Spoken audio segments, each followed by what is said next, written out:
Hello students. Today we learn the chapter number 2 from science part 1 and the name of chapter is periodic classification of elements. विद्यार्थी मित्रांनो, आज आपण विज्ञान भाग 1 प्रकरण 2 मूलद्रव्याचे आवर्ती वर्गीकरण पाहणार आहोत. In this chapter there are main 5 points. First point, elements and their classification. Second, Dobereiner's triads. Third, Newland's law of octaves. Fourth, Mendeleev's periodic table. Fifth, modern periodic table. या प्रकरणामध्ये आपण 5 मुद्द्यांचा अभ्यास करणार आहोत. पहिला, मूलद्रव्य व मूलद्रव्यांचे वर्गीकरण. दुसरा, डोबेरायनरची त्रिके. तिसरा, न्यूलँड्सचा अष्टकांचा नियम.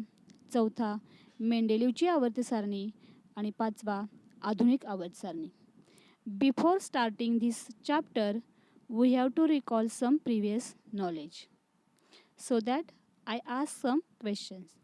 प्रकरणाची सुरुवात करण्यापूर्वी आपण पहिल्यांदा पूर्वज्ञान तपासणार आहोत. पूर्ण ज्ञानावर आधारित काही प्रश्न विचारणार आहे. First question, what are the types of matter? द्रव्याचे प्रकार कोणते? Yes, there are 3 types of matters. These are solid, liquid, gases. द्रव्याचे 3 प्रकार आहेत. स्थायू, द्रव आणि वायू. There is a 4th type of matter and this type is called as plasma. चौथा एक प्रकार आहे, तो प्रकार म्हणजे plasma. In solid, the atoms are very close to each other. In liquid, they are slightly apart from each other, while in gaseous state, they are apart from each other. बघा, स्थायू अवस्थेमध्ये जे अणू आहेत ते एकमेकांच्या खूप जवळ असतात. द्रव अवस्थेमध्ये ते थोडेसे एकमेकांपासून दूर गेलेले असतात, तर वायू अवस्थेमध्ये ते एकमेकांपासून खूप दूर असतात. What is about plasma state?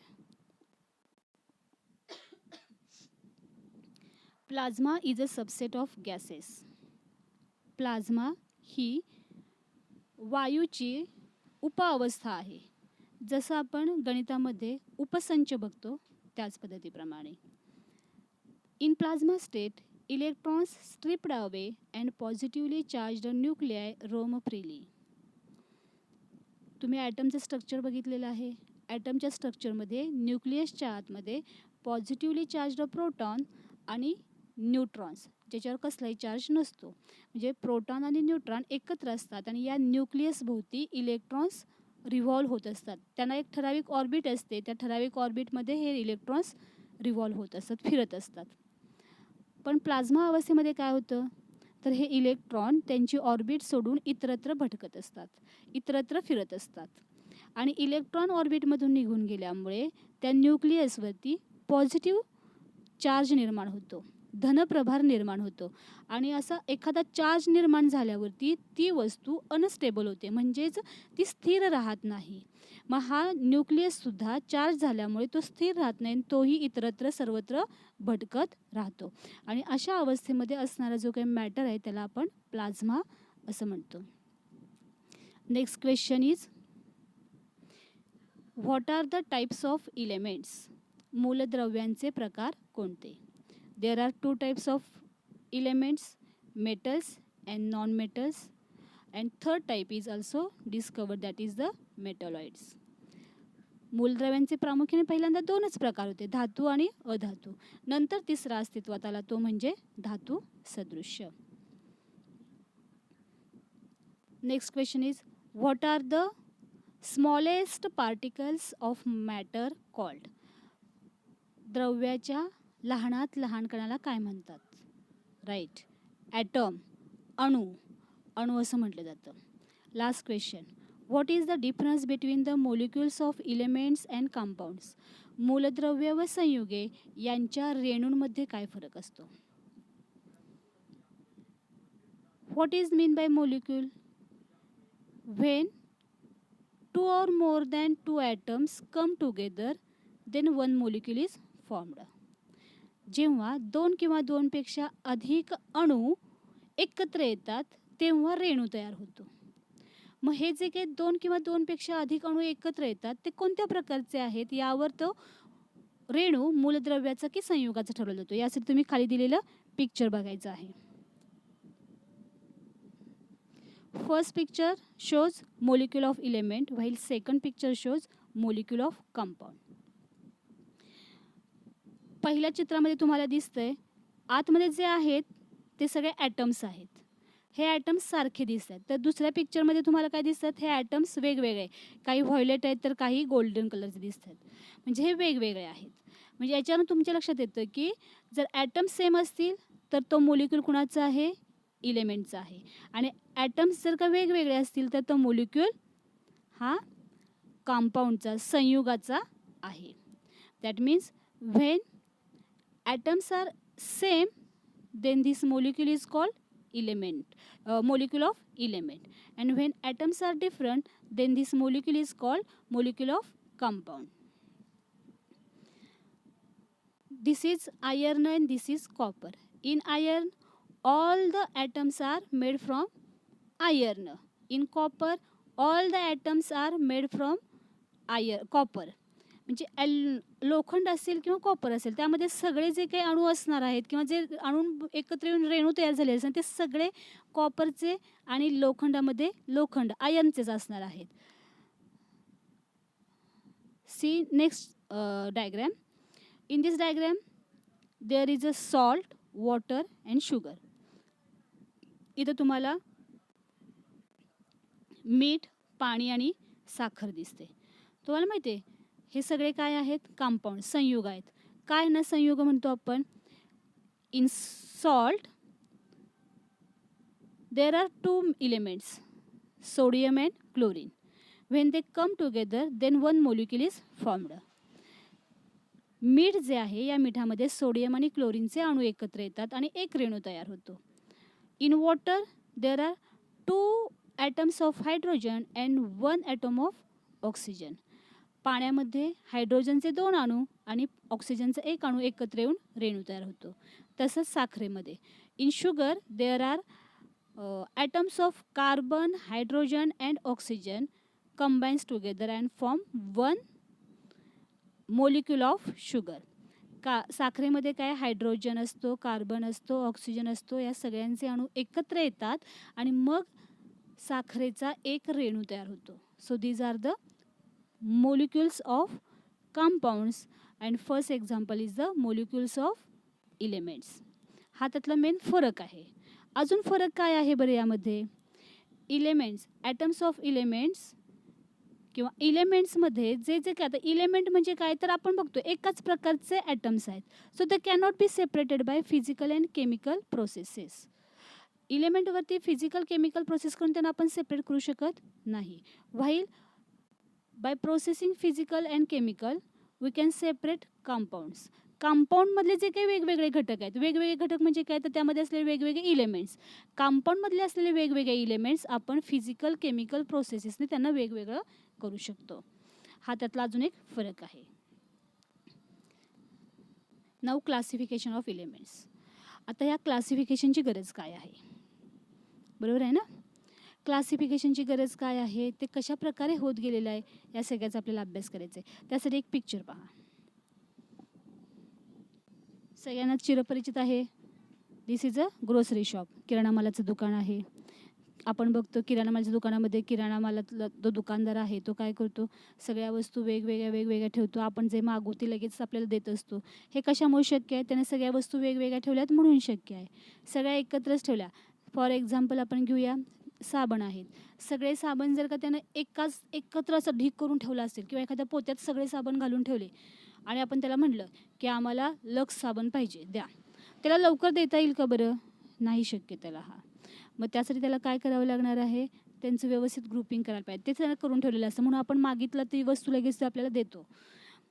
त्याच पद्धतीप्रमाणे म्हणजे एखादी गोष्ट सोयीस्करित्या वापरता आली पाहिजे. ती वापरत असताना ती अभ्यासत असताना, ती हाताळत असताना आपल्याला त्रास होऊ नये यासाठी आपण काय करतो, त्याचं ग्रुपिंग करतो म्हणजेच वर्गीकरण करतो. त्याच पद्धतीने हे जे काही मूलद्रव्य आहेत, ह्या मूलद्रव्यांचा अभ्यास आपल्याला सोपा होण्यासाठी त्यांचं वर्गीकरण करण्याची गरज पडलेली आहे. इथं तुम्हाला चित्रात दिसत कितीतरी इलेमेंट्स आहेत. ही इलेमेंट्स जर का आपल्याला अभ्यासायची असतील तर त्यांचं ग्रुपिंग करणं गरजेचं आहे. तुम्ही याच्या अगोदर प्लॅन्ट्सचं, ॲनिमल्सचं असं वेगवेगळं क्लासिफिकेशन पाहिलेलं आहे, की जेणेकरून क्लासिफिकेशन केल्यामुळे आपल्याला वेगवेगळ्या गोष्टी एका क्रायटेरियामध्ये बसून त्यांचे प्रॉपर्टीज काय असतील किंवा काय असेल ते आपल्याला सगळं सांगता येतं. सिमिलॅरिटीज, त्यांच्यातले डिफरन्सेस आपल्याला लगेचच सांगता येतात.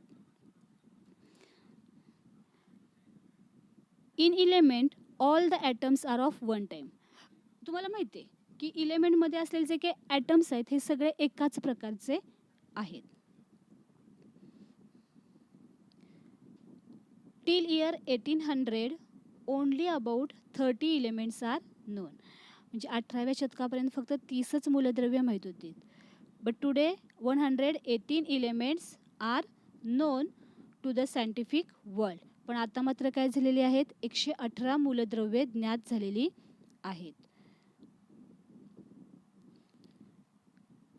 To make easy the study of elements different scientist started trying out different methods of classification. आता जसजसं वेगवेगळं संशोधन होत गेलं तसतशी वेगवेगळी मूलद्रव्ये अस्तित्वात आली. त्या मूलद्रव्यांचे वेगवेगळे गुणधर्म समोर यायला लागलेले आहेत आणि या सगळ्याचा जर आपल्याला अभ्यास करायचा असेल तर त्यांचं क्लासिफिकेशन करणं गरजेचं आहे. त्यासाठी वेगवेगळ्या शास्त्रज्ञांनी वेगवेगळ्या प्रकारे या मूलद्रव्यांचं क्लासिफिकेशन केलेलं आहे आणि त्याचाच आपल्याला आता या प्रकरणामध्ये अभ्यास करायचा आहे. Now we have to learn Dobereiner's triads. First classification method. सगळ्यात पहिल्यांदा डोबेरायनर या शास्त्रज्ञांनी या मूलद्रव्यांचं क्लासिफिकेशन केलेलं आहे. Look at the picture of this Dobereiner. हा काय आहे, डोबेरायनर या शास्त्रज्ञांचा फोटो आहे. In the year 1817, a German scientist Dobereiner suggested that properties of elements are related to their atomic masses. 1817 मध्ये हे जे काही जर्मन सायंटिस्ट होते डोबेरायनर यांनी सांगितलं की मूलद्रव्याचे जे काही गुणधर्म आहेत यांचे गुणधर्म आणि त्यांची अणुवस्तुमाने यात संबंध आहे. हे त्यांनी पहिल्यांदा शोधून काढलं की अणुवस्तुमान आणि मूलद्रव्याचे गुणधर्म यामध्ये काहीतरी संबंध आहे, हे पहिल्यांदा त्यांनी शोधून काढलं. त्यानंतर त्यांनी काय सांगितलं, he made groups of 3 elements each. त्यांनी नंतर काय केलं, प्रत्येकी 3 मूलद्रव्यांचे गट तयार केले. Having similar chemical properties and call them trials. पण हे मूलद्रव्य कसे घेतले, त्यांच्या केमिकल प्रॉपर्टीज सारख्या आहेत अशी मूलद्रव्ये निवडली आणि त्या तिघांचा गट तयार केला आणि त्या गटाला त्यांनी नाव दिलेलं आहे डोबेरायनरची त्रिके. त्यांना आपण डोबेरायनर्स ट्रायड्स असं म्हणतो. He arranged the 3 elements in a triad in an increasing order of atomic mass. त्यांनी या इलेमेंटची मांडणी कशी केली, तर त्यांच्या अणुवस्तुमानाच्या चढत्या क्रमाने केलेली आहे. तुम्हाला चढता क्रम माहिती आहे. And showed that the atomic mass of the middle element. आणि त्यांनी सांगितलं की मिडल इलेमेंटचं जे काही ॲटॉमिक मास आहे, मी तुम्हाला इथे दाखवलं रेड कलरने, this is the middle element. Atomic mass is 30 is approximately equal to the mean of the atomic masses of the other 2 elements. त्यांनी सांगितलेलं आहे मिडल इलेमेंटचं जे काही ॲटॉमिक मास आहे हे ॲप्रॉक्सिमेटली अदर 2 इलेमेंटच्या मीन इतकं असणार आहे. त्यांच्या मासेसचं जे मीन येणार आहे, म्हणजेच काय तर मधलं जो मूलद्रव्य आहे या मूलद्रव्याचे अणुवस्तुमान हे अंदाजे इतर 2 मूलद्रव्यांच्या अणुवस्तुमानांच्या वस्तुमानांच्या सरासरी इतकं असणार आहे. आता बघा सरासरी म्हणजे नेमकं काय आहे, तर कडेला जे 2 इलेमेंट आहेत येलो कलरमध्ये त्यांचं अणुवस्तुमान 20 आणि 40 आहे. या दोघांची बेरीज करून सरासरी करायची, दोघांची म्हणून भागिले 2 करायचं. 20 अधिक 40 भागिले 2 म्हणजेच 30 येतं उत्तर. म्हणून काय झाले, मधल्या मूलद्रव्याचं अणुवस्तुमान किती आहे, 30 आहे असं डोबेरायनर या शास्त्रज्ञांचं मत होतं. आणि त्यांनी त्यावेळी अस्तित्वात असलेली काही मूलद्रव्य त्यांचे ग्रुप पाडून ते सिद्ध पण करून दाखवलेलं होतं. But all the non elements could not be classified into the Dobereiner's triads. पण काय झालेलं आहे, सर्व जेवढी काही मूलद्रव्य अस्तित्वात होती त्यावेळेला ती सगळी मूलद्रव्य डोबेरायनरच्या त्रिकांमध्ये वर्गीकरण करू शकली नाहीत, त्यामध्ये त्या वर्गीकरणामध्ये बसू शकलेली नाहीत. त्याचा तक्ता पाहूया आपण, त्यांनी कसं क्लासिफिकेशन केलेलं आहे.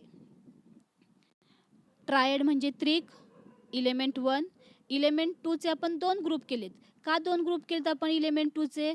तर एकामध्ये त्याचे ॲक्च्युअल मॅस असणार आहे, जे आपण नंतर लिहिले, आणि पहिल्यांदा आपण मीन काढतोय. मीन आणि ॲक्च्युअल मॅस दोन्ही सेम आहेत का, ॲप्रॉक्सिमेटली सेम आहेत का, आपण हे बघणार आहोत, तुलना करणार आहोत नंतर. आणि लास्ट कॉलम आहे तो इलेमेंट 3चा. आता पहिलं ट्रायड बघा, lithium, sodium and potassium. Lithium आणि पोटॅशियम यांचं जे ॲव्हरेज मास येणार आहे तेवढं सोडियमचं असलं पाहिजे, असं डोबेरायनर यांनी सांगितलेलं आहे. लिथियमचं ॲटॉमिक मास 6.9, पोटॅशियमचं 39.1, सोडियमचं किती येतं आहे, ॲव्हरेज मास येते 23 आणि ॲक्च्युअल माससुद्धा 23च आहे. Next is a triad, calcium, strontium आणि बेरियम. आता यामध्ये कॅल्शियमचं ॲटॉमिक मास आहे 40.1 आणि बेरियमचं ॲटॉमिक मास आहे 137.3 आणि स्ट्रॉन्शियमचं मीन काढून ॲटॉमिक मास आलं 88.7, ॲक्च्युअल मास आहे 87.6. Both are approximately same. And last triad is chlorine, bromine and iodine. यामध्ये क्लोरीनचं ॲटॉमिक मास आहे 35.5, आयोडीनचं मास आहे 126.9 आणि ब्रोमीनचं मीन काढून मास आलेला आहे 81.2 आणि ॲक्च्युअल मास आहे 79.9. या पद्धतीने डोबेरायनरने सांगितलेलं आहे की त्यांनी 3 गट पाडले आणि यामध्ये त्यांनी काही मूलद्रव्यांचं वर्गीकरण केलं, पण सगळीच मूलद्रव्ये यामध्ये बसू शकलेली नाहीत. I will give you some examples to solve it. Identify Dobereiner's triads. तुम्हाला खाली काही एक्झाम्पल्स दिलेत की डोबेरायनरची ट्रायड्स आहेत का नाही तुम्हाला बघायचं आहे. हा तुम्हाला होमवर्क आहे. तुम्ही व्हिडिओ इथं पॉज करून होमवर्क करू शकता. In today's lecture, we have to learn Newland's laws of octaves. Thank you, friends. विद्यार्थी मित्रांनो, कोरोना व्हायरस यामुळे सध्या आपण सर्वजण घरात बसलेलो आहोत. तुमचं 10वीचं वर्ष आहे, हे अतिशय महत्त्वाचं वर्ष आहे. आपण 10वीच्या वर्षाला ॲक्च्युली एप्रिलमध्ये सुरुवात करतो, पण या कोरोना व्हायरसमुळे आपलं सगळंच बंद पडलेलं आहे आणि तुमचं वर्ष त्यामध्ये काहीतरी अडथळा येऊ नये किंवा तुमचं जास्त नुकसान होऊ नये म्हणून आपण हे वेगवेगळे प्रयोग आजमावतात. हा मी पहिल्यांदाच व्हिडिओ तयार केलेला आहे. तुम्हाला जर आवडला असेल तर तुम्ही अवश्य सबस्क्राईब करा आणि तुम्हाला असेच वरचेवर वेगवेगळे व्हिडिओज येतील. दोन्ही माध्यमाच्या विद्यार्थ्यांसाठी उपयोगी पडेल अशा दृष्टीने मी दोन्हीचं एकत्रीकरण हा चॅप्टर शिकवण्याचा प्रयत्न करत आहे. धन्यवाद.